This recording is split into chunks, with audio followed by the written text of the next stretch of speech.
Hello. দেশের অধিকাংশ মানুষ যখন বন্যায় বিপর্যস্ত, তখন একে একে বাংলাদেশের সব শ্রেণীর মানুষ এগিয়ে এসেছে এই বিপদের সময় হাত বাড়াতে।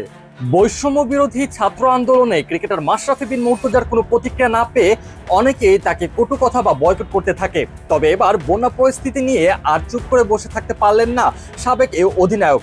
তিনি জানান, দেশের এই ক্রান্তিকালীন সময়ে যেন দ্রুত কেটে যায় সেই প্রার্থনাই করছেন। অন্যদিকে সতীর্থ তামিমও জানান, কাঁধে কাঁধ মিলিয়ে সবাইকে ঝাঁপিয়ে পড়তে হবে। বাংলাদেশে বর্তমানে চলছে ক্রান্তিকালীন সময়। কিছুদিন আগেই বৈষম্য বিরোধী ছাত্র আন্দোলনের রেশ কাটতে না কাটতেই বাংলাদেশ পড়েছে ইতিহাসের অন্যতম ভয়াবহ বন্যার কবলে। বন্যায় আটকে থাকা লাখ লাখ এইসব মানুষ জানাচ্ছে বাঁচার আকুতি। এমন পরিস্থিতিতে এগিয়ে এসেছেন তারকা থেকে শুরু করে দেশের সাধারণ মানুষ।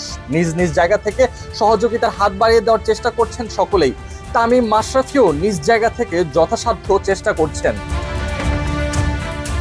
নিজের ভেরিফাইড ফেসবুক পেজে মাশরাফি লিখেছেন, ভয়াবহ বন্যায় আক্রান্ত ফেনী, নোয়াখালী, কুমিল্লা, পার্বত্য চট্টগ্রামের বেশ কিছু অঞ্চল সহ গোটা দেশ মানবেতর জীবন পার করছে লাখো লাখো মানুষ। মহান আল্লাহর কাছে প্রার্থনা করি এই বিপদ থেকে আমরা যেন দ্রুত পরিত্রাণ পাই। এদিকে তামিম ইকবাল ফেসবুকে এক পোস্টে লিখেছেন, ফেনী, কুমিল্লা, চট্টগ্রাম, খাগড়াছড়ি, নোয়াখালী সহ দেশের আরো অনেক এলাকায় বন্যার ভয়াল ছোবলে আক্রান্ত। কঠিন এই সময়ে আমাদের সবার দায়িত্ব দুর্গতদের সহায়তা করার। ব্যক্তিগতভাবে কাকে কার পছন্দ, কাকে অপছন্দ, কার কি মতবাদ, এইসব ভাবার সময় নয় এখন।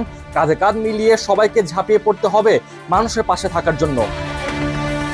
তামিম আরো জানান, নিজের জায়গা থেকে যথাসাধ্য দায়িত্ব পালন করার চেষ্টা করছেন।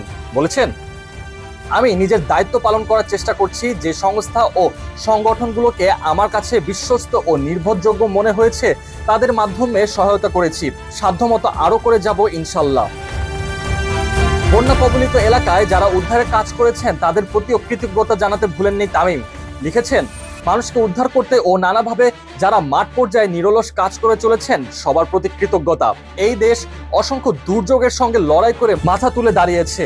এবারও আমরা সবাই একতাবদ্ধ হয়ে মানুষের জন্য কাজ করব, সবাইকে নিরাপদ ও ভালো রাখব।